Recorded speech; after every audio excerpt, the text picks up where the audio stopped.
ये कहानी तब शुरू होती है जब कुछ पुराने स्पेशल फोर्सेस के जवान अब मजबूरी में चोर बन गए हैं। अपनी पहली चोरी में उनका लीडर बैंक मैनेजर के पास गया और उसने बिना दया दिखाए मैनेजर के सीने में गोली दाग दी। बाकी लोगों का झुंड एकदम से घबरा गया। चोरों ने बहुत ही परफेक्ट तरीके से सिक्योरिटी गार्ड्स को नियंत्रित किया। उन्होंने एक ब्लूटूथ स्पीकर हॉल के बीच में फेंक दिया। उस स्पीकर के अंदर से कड़क आवाज निकली, सब नीचे लेट जाओ, अपने हाथ जमीन पर रखो। ये सुनते ही लोग डर के मारे तुरंत नीचे बैठ गए। बैंक के कर्मचारियों ने भी डर कर जल्दी से जाकर सेफ खोल दिया। पूरे 2 मिनट में सब कुछ खत्म हो गया। चोर पूरे $3 मिलियन यानी लगभग 25 करोड़ डॉलर लेकर भाग गए। जाते वक्त उन्होंने एक मोशन एक्टिवेटेड बम छोड़ दिया। फिर दोबारा से वही कड़क आवाज सुनाई दी, अगर कोई भी उठा या पुलिस को कॉल किया तो बम 15 मिनट में फट जाएगा। निकलते हुए उनके लीडर ने सीसीटीवी कैमरा की तरफ देखा और कैमरे को गोली से उड़ा दिया। पलक झपकते ही चोर शहर की गलियों में गायब हो गए। FBI को क्राइम की 25 मिनट बाद रिपोर्ट मिली। सीन पर सिर्फ एक ही हिंट था, बॉम्ब पर लगा हुआ एक फिंगरप्रिंट। उसके अलावा और कोई सबूत नहीं। सेक्रेटरी जेनेथन समझ नहीं पाया कि इतनी आसानी से चोरी हो गई। उसके बाद भी चोरों ने बैंक मैनेजर को क्यों मार दिया? क्या इसके पीछे कोई बड़ा राज है? ये जानने के लिए जेनेथन सबूत ढूंढने निकला, पर उसके साथी ने बताया कि पुलिस बम ले जा चुकी है। पुलिस इस मामले में क्यों पड़ रही है? ये देखकर वो चिढ़ गया। गुस्से में वो पुलिस स्टेशन गया। पुलिस चीफ ब्रायन को ढूंढने के लिए और उससे सीधा पूछा कि ये FBI का केस है, इसमें टांग क्यों अड़ा रहे हो तुम, और जो भी सबूत मिले हैं उन्हें मेरे हवाले कर दो। ये सब सुनकर ब्रायन थोड़ा घबरा गया। उसने बताया कि फिंगरप्रिंट जेम्स नाम के एक आदमी का है जो पहले स्पेशल फोर्सेस में था। आज से करीब 5 साल पहले जेम्स और उसकी टीम ने कॉलेज के कुछ स्टूडेंट्स को किडनैप करके फिरौती की मांग की और फिर जब टाइम पर पैसे नहीं मिले तो सबको मार दिया। फिर फौज की एक दूसरी यूनिट गई और उन सभी बागी कमांडोज को मौत के घाट उतारा और अब जेम्स के परिवार में उसका छोटा भाई रेंजर ही बचा है। पुलिस को लगा कि जब जेम्स और उसकी टीम मर चुकी है तो जरूर रेंजर ने ही ये क्राइम किया होगा और किसी हाईटेक टेक्निक से उसने जेम्स का फिंगरप्रिंट वहां लगा दिया। पर तभी एजेंट वेल्स खबर लेकर आया कि चोरी के टाइम पर रेंजर को एक दुकान में देखा गया है, इसीलिए हम उसे अरेस्ट नहीं कर सकते क्योंकि एक आदमी 2 जगह पर तो हो नहीं सकता। जेनेथन समझ गया कि चोर जरूर उन्हें भटकाने की कोशिश कर रहे हैं, क्योंकि जिस तरह ये चोर काम कर रहे हैं वो स्पेशल फोर्सेस के हो ही नहीं सकते, क्योंकि कभी भी स्पेशल फोर्सेस वाले अपना फिंगरप्रिंट छोड़ के तो नहीं जाएंगे। या तो ये बेवकूफ है या हद से ज्यादा चालाक। एजेंट्स इस केस की छानबीन कर ही रहे थे, तभी फिर से एक दूसरी चोरी हो गई। इस बार चोरों ने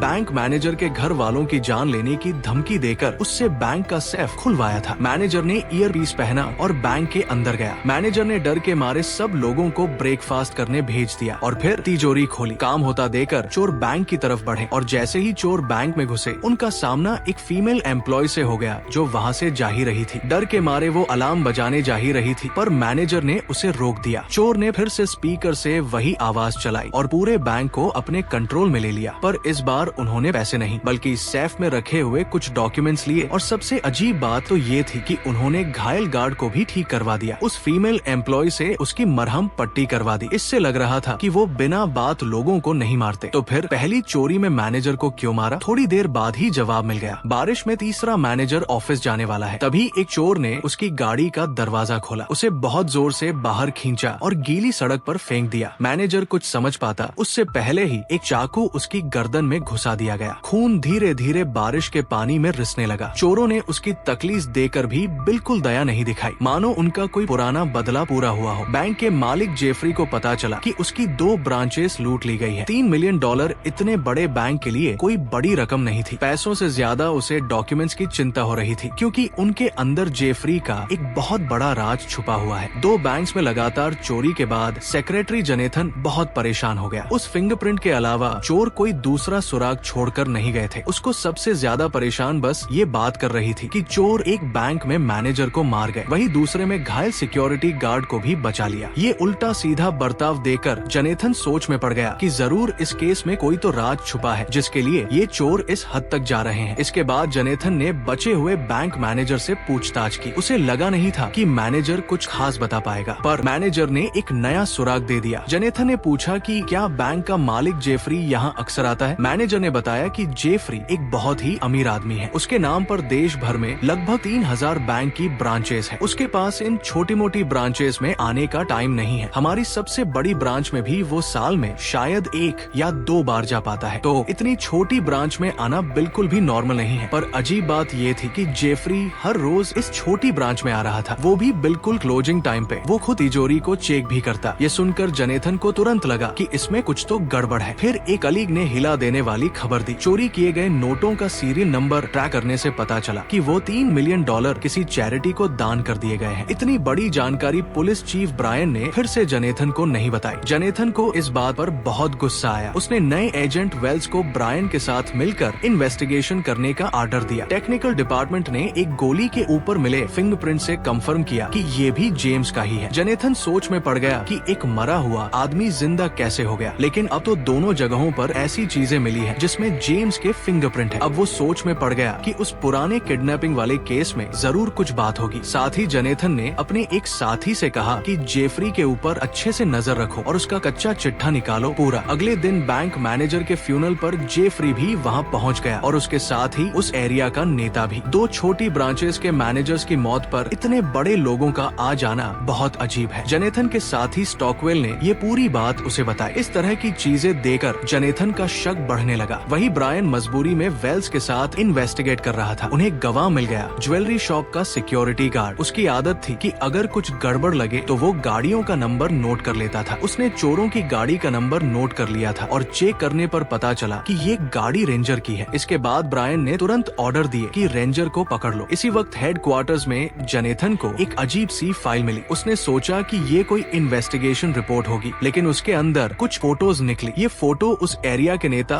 और जेफरी की थी। वो दोनों काफी करीबी दोस्त लग रहे थे। फोटो साफ साफ चोरों ने ही भेजा था। इन सारे सुरागों को जोड़कर जेनेथन ने फैसला किया कि उसे जेफरी से सीधी बात करनी होगी। अगले दिन वो बैंक हेडक्वार्टर्स गया और जेफरी से मिला। उसने जेफरी के मरे हुए छोटे भाई का जिक्र किया, जो कि पुरानी किडनैपिंग का विक्टिम था। उसे ही स्पेशल फोर्सेस की उस टीम ने किडनैप किया था और इस सब में उसकी जान भी चली गई थी। जेनेथन के सवालों पर जेफरी बिल्कुल शांत रहा, कोई रिएक्शन नहीं दिया। पर फिर जेनेथन ने एक और सीधा सवाल पूछा, जो डॉक्यूमेंट चोरी हुए उनके अंदर क्या था? ये सुनकर जेफरी का चेहरा लाल हो गया। ये देखते ही जेनेथन समझ गया कि जेफरी का उस छोटी ब्रांच में जाना कोई फॉर्मेलिटी नहीं थी। खैर, जेफरी ने गुस्से में सिक्योरिटी बुलाकर जेनेथन को हेडक्वार्टर से बाहर निकलवा दिया। इस वक्त चोरों ने अपना तीसरा ऑपरेशन शुरू कर दिया। इस बार उनका सीधा टारगेट हेडक्वार्टर्स ही है। चोर बहुत तेजी से काम कर रहे हैं। हर आदमी का रोल एकदम साफ है। उन्होंने जल्दी ही बैंक की मेन लॉबी को पार कर लिया। अंदर सिक्योरिटी काफी टाइट है, कस्टमर्स का रश है, पर चोर बिल्कुल सही तालमेल के साथ घुस गए। वो केबल्स का इस्तेमाल करके मेन एरिया में घुसना चाहते थे। उसी वक्त जेनेथन को जेफरी के गार्ड हेडक्वार्टर से बाहर ले जा रहे थे। उसने चोरों को देखते ही जल्दी से सबको नीचे लेट जाने को कहा। लोग पैनिक में चिल्लाने लगे, आगे इधर उधर भागने लगे। चोरों ने मौका देकर एक सिक्योरिटी गार्ड को पकड़ लिया। तभी जेफरी भी सामने आ गया। FBI की तरफ से तुरंत गोलीबारी शुरू हो गई। एक गोली गलती से सिक्योरिटी गार्ड को लग गई। जेनेथन ने भी फायरिंग करके एक चोर को घायल कर दिया। लग ऐसा रहा था कि वो घायल हुआ चोर मर गया, पर जब एक सिक्योरिटी गार्ड दूसरे चोर से लड़ने लगा, तभी अचानक से मरा हुआ चोर उठ खड़ा हुआ और उसने हमला कर दिया। हालात खराब होते देखकर जेनेथन ने जेफरी को पहले एक सही जगह पहुंचा दिया और फिर वापस चोरों से भिड़ गया। लेकिन इस बार चोर उस पर भारी पड़ रहे थे। घायल सिक्योरिटी गार्ड के साथ जेनेथन ही वहाँ से बचकर भाग पाया। तब तक चोर अपना काम पूरा कर चुके थे। एक लंबी लड़ाई के बाद जेफरी के पास सिर्फ एक बॉडीगार्ड बचा, वो भी थकान से गिरने वाला था। सबसे हैरानी की बात ये थी कि सामने खड़े चोर ने बॉडीगार्ड के ऊपर हमला नहीं किया। शुरू से लेकर आखिर तक उनका एक ही टारगेट था, जेफरी। चोर ने तुरंत बॉडीगार्ड को अपना हथियार नीचे करने को कहा, लेकिन तभी उसके एक साथी ने वहाँ आकर बॉडीगार्ड के माथे में गोली दाग दी। लीडर उस पर चिल्लाया कि क्या कर रहा है तू? पर इतने में जेनेथन ने अचानक हमला करके उस कातिल चोर को मार डाला और लीडर को बंदी बना लिया। ये देखकर चोरों में से एक ने तुरंत एक फीमेल एम्प्लॉय को पकड़ लिया ताकि इस औरत के बदले वो अपने दोस्त को छुड़वा सके। बाद में दोनों तरफ बातचीत हुई और एक्सचेंज का फैसला हो गया। जेनेथन को पता है कि अगर उसने चोर को छोड़ दिया तो शायद वो खुद जिंदा नहीं बचेगा, लेकिन हैरानी की बात ये थी कि चोर ने अपना वादा निभाया। उसने जेनेथन को छोड़ दिया और अपने साथियों से कहा कि गोली मत चलाना। फिर सारे चोर बहुत जल्दी वहाँ से निकल गए। FBI ने पूरे क्राइम सीन को पूरी तरह सील कर दिया और मरे हुए चोर के शरीर से कोई सुराग ढूंढने की कोशिश की, लेकिन उन्हें कुछ भी नहीं मिला। बाद में टेक्निकल टीम ने बॉडी चेक की तो पता चला कि फिंगरप्रिंट्स तो मिटे हुए हैं और उस आदमी के सारे दांत तक निकाल दिए गए थे ताकि उसकी पहचान कभी ना हो सके। ये चोर बहुत सटीक तरीके से काम करते थे। ये देखकर अब एजेंट्स को भी लग रहा है कि शायद ये लोग पुराने स्पेशल फोर्सेस के ही बंदे हैं। इसी दौरान ब्रायन को एक कॉल आया। उसके ऑफिसर ने बताया कि रेंजर मिल गया है। ब्रायन और वेल्स तुरंत उस जगह पहुंच गए। लेकिन कमरे के अंदर उन्हें सिर्फ रेंजर की भाभी मार्ता मिली। उसने बताया कि जेम्स की मौत के बाद जब भी रेंजर मिलने आता है वो उसके घर कुछ पैसे देकर जाता है ताकि बच्चों का गुजारा हो सके। ब्रायन को लगा कि यहाँ से कुछ नहीं मिलेगा। तभी उसे एक और रिपोर्ट मिली कि रेंजर एक पुराने घर में देखा गया है, शायद वहीं पर बाकी चोर भी छुपे हों। लेकिन ब्रायन ने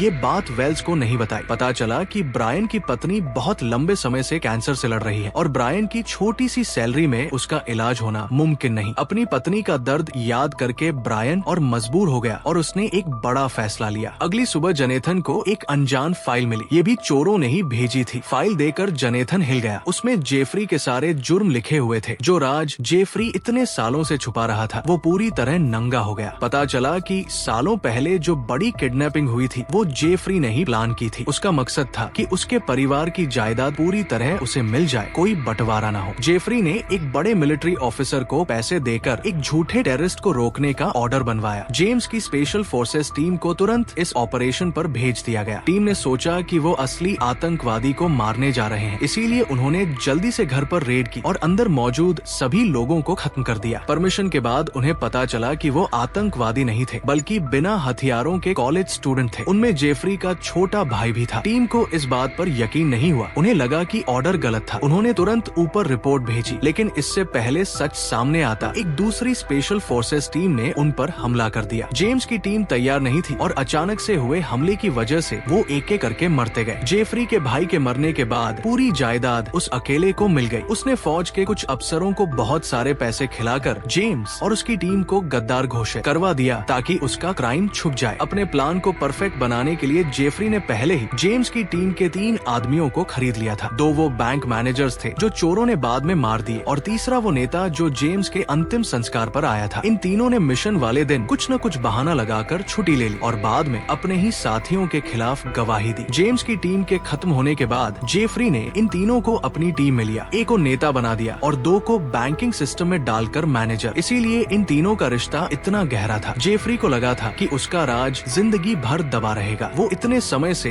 एक अमीर और ताकत भरी जिंदगी जीता रहा, लेकिन ये पक्का करने के लिए कि उसके साथी उसे धोखा न दे, उसने सबूत छुपा कर रखे थे जो अगर सामने आए तो सब पकड़े जाएंगे। लेकिन अब ये सबूत बाहर आ चुके थे और इस सब के पीछे जो लोग हैं वो उसी मिशन के बचे हुए स्पेशल फोर्सेस सोल्जर्स थे। उन्हें धीरे धीरे समझ आया कि जेफरी ने उनका इस्तेमाल किया है। उसने उनके हाथों अपने ही फौजी भाइयों को मरवा दिया। इस बात ने उन्हें कभी चैन से रहने नहीं दिया। आर्मी से निकलने के बाद इन सब ने साथ मिलकर बदला लेने का फैसला किया। उनका इरादा सीधा था, जेफरी और उसके साथियों को सजा देना। जनेथन को पूरी सच्चाई समझ आ गई। उसने एक प्लान बनाया और सोचने लगा कि रेंजर का भी इसमें कोई तो कनेक्शन होगा और जो पैसा रेंजर मार्ता को देता है वो शायद वही चोरी का पैसा है। उसने अपने साथियों को इस सब की छानबीन करने को कहा। साथ ही ब्रायन भी रेंजर को ट्रैक कर रहा था। उसने कंफर्म किया कि पैसा पुराने घर में ही छुपा हुआ है। ब्रायन और उसके एक ऑफिसर ने सुबह होने से पहले वहाँ से पूरा पैसा निकालने का प्लान बनाया। जैसे जैसे इन्वेस्टिगेशन गहरी होती गई, सभी बड़े टीवी चैनल्स पुरानी सच्चाई सबके सामने दिखाने लगे। जेम्स और उसकी टीम पर जो जुल्म हुआ था वो साफ हो गया। जेफरी ने जब ये खबर देखी तो वो समझ गया कि उसका बुरा समय शुरू हो चुका है। वो जल्दी जल्दी सामान बांधकर भागने की तैयारी करने लगा। जनेथन ने भी उसका प्लान समझ लिया। उसने अपने साथी वेल्स से कहा कि जेफरी के नाम पर अगर कोई प्लेन बुक्ड हो तो उसकी जांच करो ताकि वो यहाँ से भाग न सके। दूसरी तरफ जनेथन खुद उस बार में गया जहाँ जेम्स की गर्लफ्रेंड काम करती है। उसे शुरुआत से ही शक था कि जेम्स जिंदा है। सुबह सुबह ब्रायन अपने साथियों से मिलने गया एंड मौके पर उसका मन बदल गया। उसने अपने दोनों साथियों से कहा कि छोड़ो ये सब, ये नहीं करते, पर उसके साथी पैसों के लालच में अंधे हो चुके थे। उन्होंने ब्रायन की बात बिल्कुल नहीं सुनी। उधर जनेथन को बार के अंदर ही जेम्स मिल गया। सामने जिंदा खड़े जेम्स को देखकर उसका शक सच में बदल गया। फिर वो जेम्स को FBI हेडक्वार्टर्स में ले गया और पूछताछ शुरू हुई। सारे सुराग देकर जनेथन ने अंदाजा लगाया कि शायद बदला लेने के लिए जेम्स ही चोरों का हेड बन गया, लेकिन जेम्स ने इस बात से साफ इनकार कर दिया। उधर ब्रायन भी अपने दोनों साथियों से लड़कर अलग हो गया, लेकिन वो दोनों अभी भी पैसे चुराना चाहते थे। लेकिन उस पुराने घर में जाकर उन्हें अपनी आंखों पर विश्वास ही नहीं हुआ। जहां उन्हें लाखों करोड़ों रुपए मिलने की उम्मीद थी, वहां पैसा था ही नहीं। तभी अचानक उनके कानों में पुलिस के सायरन तेजी से बजने लगे। उन दोनों में से एक ने फौजियों पर गोली चलानी चाहिए, पर पुलिस ने उसे वही ढेर कर दिया। दूसरे ने ये सब देखा तो हाथ उठाकर सरेंडर कर दिया, जिसके बाद उसे भी गिरफ्तार कर लिया गया। तभी FBI में जनेथन को खबर मिली कि ब्रायन के आदमी भी पकड़ लिए गए हैं। तभी ब्रायन भी वहाँ पहुँच गया। जनेथन ने हंसकर आकर कहा कि तुम अपना गुनाह मानने आए हो, सच सच बताओ तुम्हें कैसे पता कि पैसा कहाँ छुपा है। ब्रायन ने कहा कि मेरे एक इन्फॉर्मर ने बताया था मुझे, तुम्हारे साथी वेल्स को भी इस सब के बारे में पता था। ये सुनकर जेनेथन एकदम चुप हो गया। उसके साथी ने कभी इस बात का जिक्र नहीं किया। कुछ गलत होने का एहसास होते ही जेनेथन ने तुरंत वेल्स की फाइल चेक की। फाइल में लिखा था कि वेल्स उसी स्पेशल फोर्सेस यूनिट का हिस्सा था जिसे जेफरी ने इस्तेमाल किया था। मिशन के बाद वेल्स ने अचानक आर्मी छोड़कर FBI ज्वाइन कर ली। जेनेथन को अब सब कुछ समझ आ गया। वेल्स को तो शुरुआत से सब कुछ पता था। उसने ही अपनी पावर का गलत इस्तेमाल करके चोरों को सुराग दिए ताकि वो जेफरी से बदला ले सके, यानी कि वही असली मास्टरमाइंड चोर है। अब पूरा सच सामने आ गया था। जेनेथन ने तुरंत वेल्स को पकड़ने का ऑर्डर दे दिया। पुलिस गाड़ियां तेजी से उसे पकड़ने निकल पड़ी। उधर स्टॉकवेल ने जेफरी की लोकेशन का पता लगा लिया था। दोनों जेफरी को पकड़ने गए पर देर हो गई। जेफरी हेलीकॉप्टर लेकर भाग चुका था। चोरों का बदले का प्लान पूरा नहीं हो पाया। ये देखकर वेल्स अपने गुस्से पर काबू नहीं रख पाया। वो धड़ाधड़ हेलीकॉप्टर पर गोलियां चलाने लगा। ये देखकर स्टॉकवेल कहने लगा, तू पागल हो गया है क्या कर रहा है। वो बोल ही रहा था कि इतने में ही वेल्स के सभी साथी बंदूकें लेकर वहाँ आ गए। ये देखकर तो स्टॉकवेल भी समझ गया कि असल मास्टरमाइंड वेल्स ही है। वो हर तरफ से घिर चुका था, फिर भी उसने पूरा जोर लगाया। उसने लड़कर अपने आसपास के चोरों को गिरा दिया और वेल्स को जमीन पर फेंका। उसके धोखे से स्टॉकवेल को बहुत गुस्सा आ रहा था और वो गुस्से में उसे पीटने लगा। इतने में एक चोर ने राइफल का बट स्टॉकवेल के सर पर मारकर उसे बेहोश कर दिया। इतने में पुलिस की गाड़ियां सायरन बजाते हुए आ गई। जेनेथन दौड़ते हुए छत पर आया, लेकिन अब देर हो गई थी। छत पर सिर्फ एक जख्मी स्टॉकवेल पड़ा था और उसके साथी भाग चुके थे। तभी ब्रायन को याद आया कि उसने वेल्स की गाड़ी में एक मैप देखा था। उसे याद है कि उस मैप में एक जगह पर निशान लगा हुआ था। अपनी याददाश्त से वो उस जगह पर पहुंचा। वहाँ पर वेल्स पैसा शिट कर रहा था। ब्रायन को देखकर वेल्स ने कहा कि यहाँ से चले जाओ चुपचाप। जब ब्रायन वहाँ से नहीं गया तो वेल्स ने गोली चला दी, लेकिन वो ब्रायन को यूं ही छोड़ नहीं सकता था। उसने खुद पुलिस को ब्रायन की लोकेशन के बारे में बता दिया और फिर जेफरी को ढूंढने निकल पड़ा। जेनेथन भी उन्हें ऐसे ही छोड़ने वाला तो नहीं था। कुछ महीने बाद उन्हें मेक्सिको में जेफरी का पता लग गया। जेनेथन को यकीन था कि वेल्स भी यही होगा। वो अकेला ही उसे ढूंढने निकल पड़ा। जब दोनों दोबारा मिले तो जेनेथन की आंखों में वेल्स के लिए दया, गुस्सा, दर्द सब कुछ मिला हुआ था। वेल्स ने जेनेथन को बताया कि इतने सालों से हम अंदर ही अंदर मर रहे थे। उस मिशन वाले वक्त मुझे लगा था कि कुछ तो गड़बड़ है, लेकिन एक फौजी को अपना दिमाग बंद करके सीधा ऑर्डर्स फॉलो करने पड़ते हैं, यही हमारा फर्ज है। लेकिन उस दिन की हुई गलती ने मुझे कभी चैन से सोने तक नहीं दिया। जब उनका मिशन आगे बढ़ा तो वेल्स के दिल का डर और ज्यादा बढ़ गया। आखिर में सिर्फ जेम्स जिंदा बचा था। जेम्स की आंखों में डर देखकर वेल्स को पूरी तरह यकीन हो गया कि उसका शक बिल्कुल सही था। उन सबको ऊपर वाले लोगों ने इस्तेमाल किया था। सच जानने के बाद वेल्स और उसके साथियों ने जेम्स की लाश उठाने का नाटक किया और कम से कम उसे बचा लिया। लेकिन बेचारे जेम्स के पास जिंदा रहकर भी बचा क्या? वो अपनी पहचान तक खो बैठा। जो आदमी अपने देश के लिए जान देने को तैयार था, वो अब अपनी जिंदगी अपने ही देश में छुप कर गुजार रहा है, जबकि वेल्स और उसके साथी अपने ही दोस्तों को मारने के दर्द के साथ जी रहे थे। ये पूरी दर्दनाक कहानी रचने वाला जेफरी ही था, इसीलिए उन्होंने बदला लेने का फैसला किया। इस पर जेनेथन ने उससे पूछा कि उन बेगुनाह लोगों का क्या जो इस सब में बिना वजह मारे गए। जेनेथन की आवाज वेल्स के कानों में गूंजने लगी। ये सुनकर वेल्स टूट गया और बोलने लगा कि मेरा सिक्योरिटी गार्ड को मारने का कोई इरादा नहीं था, वो तो बस हो गया वहाँ पर। हमने उसे बचाने की कोशिश की थी। खैर, फिर वो दोनों इस बात पर लड़ने लगे कि जेफरी को मारना चाहिए या नहीं। आखिर में जेनेथन ने कहा कि मैंने एक बार तुम पर भरोसा कर लिया, तुमने मुझे धोखा दिया। मैं एक बार फिर से तुम्हारे ऊपर भरोसा कर रहा हूँ, इस बार मुझे पछताना न पड़े। ये कहकर जेनेथन सीधा जेफरी की तरफ बढ़ा। जेफरी को अपने किए का कोई पछतावा नहीं था, बल्कि वो तो अब भी घमंड से हंस रहा था। जेफरी को अब भी ये समझ नहीं आ रहा था कि उसके साथ क्या होने वाला है। उसे लगा कि मेक्सिको आकर वो सेफ हो गया। उसने जेनेथन को धमकी दी कि अगर तुमने मुझे नुकसान पहुंचाया तो तुम भी एक गुनहगार बन जाओगे। लेकिन जेनेथन को इससे कोई फर्क नहीं पड़ा। उसने अचानक हमला करके जेफरी के पेट में चाकू घूम दिया। लोग ये नजारा देकर भागने लगे। जेफरी के बॉडीगार्ड ने अपने बॉस को घायल देकर बंदूक निकाली, लेकिन वेल्स ने पहले ही उसे देख लिया और गोली मार दी। फिर जेनेथन ने अपनी बंदूक वेल्स पर तान दी। अब दोनों एक दूसरे पर बंदूक ताने खड़े थे, लेकिन वेल्स ने अचानक से बंदूक नीचे कर ली और मुड़कर चलने लगा। उसने अपनी किस्मत जेनेथन के हवाले कर दी कि जिंदा छोड़ना है तो छोड़, मारना है तो मार। उसके दिल पर जो बोझ इतने सालों से था वो आज उतर गया और जेनेथन ने भी उसे दूर जाते देख अपनी बंदूक नीचे कर ली। वीडियो पसंद आई तो लाइक कर देना, चैनल को सब्सक्राइब कर लेना। मिलते हैं अगली वीडियो।